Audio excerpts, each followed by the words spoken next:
This is Optimal Relationships Daily, episode 1941, How to Fight Entitlement Mentality in an Entitled World, by Kalen Bruce of freedomsprout.com.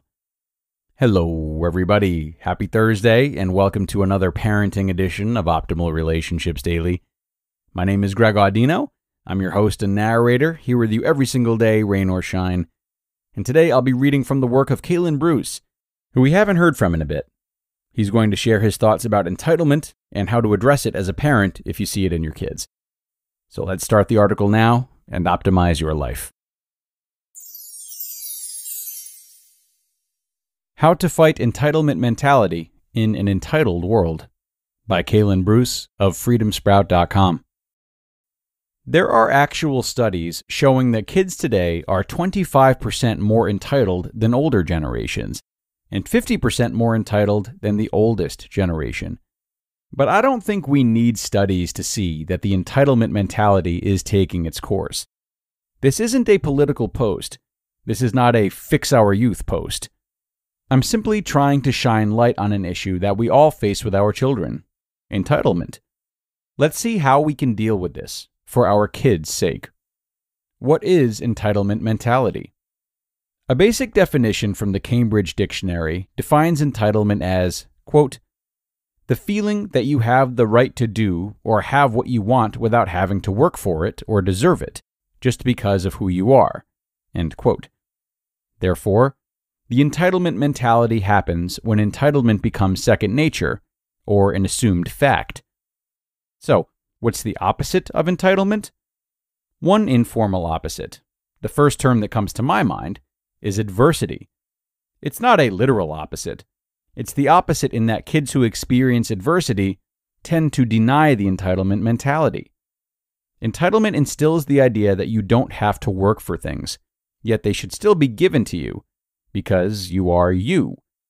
Adversity takes from you when you have nothing left to give, which is why kids raised in an adverse environment often grow up to be the happiest and most successful. That doesn't mean we should force adversity on our kids, but we can learn from adversity's effects and use that to help raise our kids without always giving them the easy way out. It's easy to see how an entitled mindset can be dangerous, and mostly how it can be devastating for a child's future. Entitlement goes against reality, because in life, you aren't going to be given things for being you.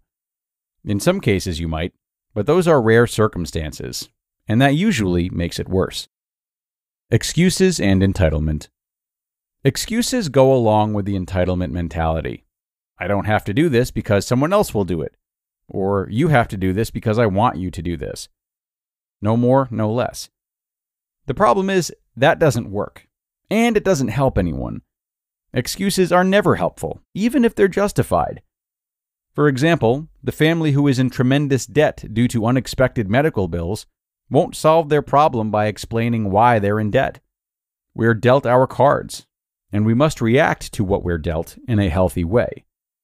I'm not saying there aren't legitimate excuses. There are. But they still don't help, and holding on to excuses can lead to entitlement and inaction. How to fight entitlement in our kids. In my research for writing this, I found that there are the basic things in a lot of articles. Things like teach the value of hard work, don't always say yes to your kids, define a line of what/when your children can ask for things. But there is something else that I found a lot of articles are missing. So, what can we do to prevent our kids from growing up entitled? Replace entitlement with gratitude. We have to fight the mindset that things are given to us for no reason at all, because things aren't. If you give your kids everything they want now, expect to keep that up when they leave home, or have very disappointed adult children. Entitlement breeds a "I'll be happy when" mindset, which is also destructive. Why wait to be happy? Yet we're almost all guilty of it. I'll be happy when I get that promotion. I'll be happy when we move to a bigger city. I'll be happy when I get married or divorced or married to someone else. Entitlement always tells you that you deserve more. Gratitude and contentment will overcome entitlement. Contentment doesn't mean to accept your place in life and not try to do better for yourself. Contentment means you strive for more, sure, but you appreciate what you have. You're grateful for what you have. That's the key here. Don't feel guilty for not being able to give your kids more. Teach contentment and gratitude for the things you can give your kids. Children don't need much outside of a love for you. Toys are overrated, and studies show that the more toys kids have, the less they appreciate them. Raising content and grateful kids. Instill a heart of gratitude in your kids. Teach them to be content. Model both for them to see. And raise your children to have a giving heart. Giving is the fastest way to show contentment and gratitude. When your kids give to less fortunate kids, they'll start to appreciate the things they have. And the idea is that they will love the act of giving. As I've stated before, there are several ways to teach giving. Involve your children in your giving. Show them how you give. Show them how you are a cheerful giver. Take it easy on their giving. While it's important to teach your child to give, don't force it. Give in more ways than one. Your child may love giving their time, but be a little reluctant to give money, or vice versa. Teach them to be open to other forms of giving by focusing on what they enjoy. And go where they can see their giving. Volunteer at a soup kitchen or homeless shelter and take your child along.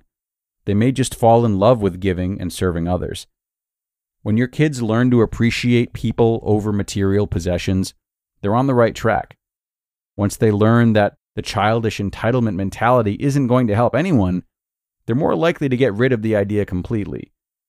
If you feel your kids may be entitled, which most of our kids probably are, at least a little, start working on gratitude, contentment, and giving.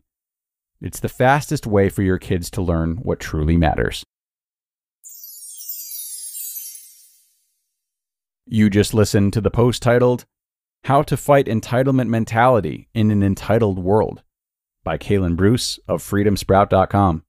This episode is brought to you by Regain Couples Therapy by BetterHelp.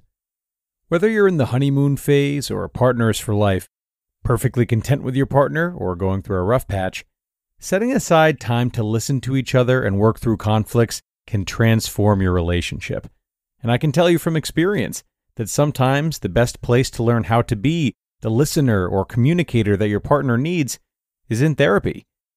If your relationship is having ups and downs, or you simply want to work on yourselves together, consider giving Regain a try and see how your relationship can improve, no matter what stage you're at.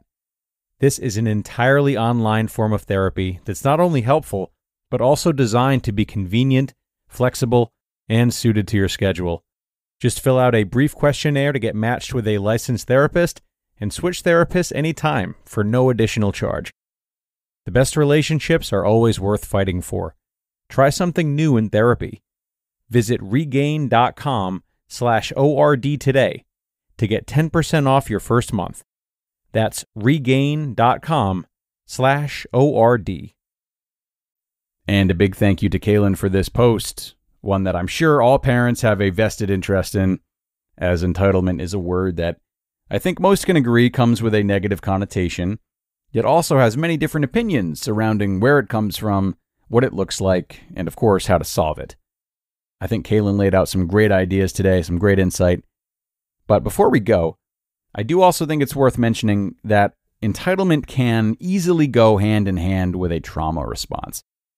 And what I mean by that is, sometimes when things have been taken from us, or we've been given no power or space historically, entitlement can feel like a justifiable form of healing, and we wouldn't call it entitlement.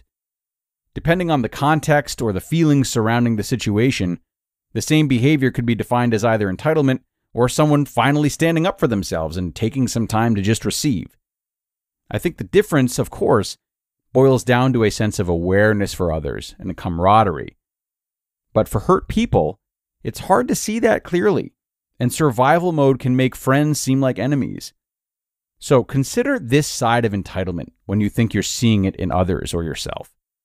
And if you or someone you know is currently in a space in which the emphasis is taking their power back, consider whether or not there might be some entitlement there too. But that'll do it for today, everyone. Another one in the books, and I really appreciate you tuning in as always and making another episode possible. Enjoy your Thursday, and be sure to come back again tomorrow where I will have another parenting post for you. That's where your optimal life awaits.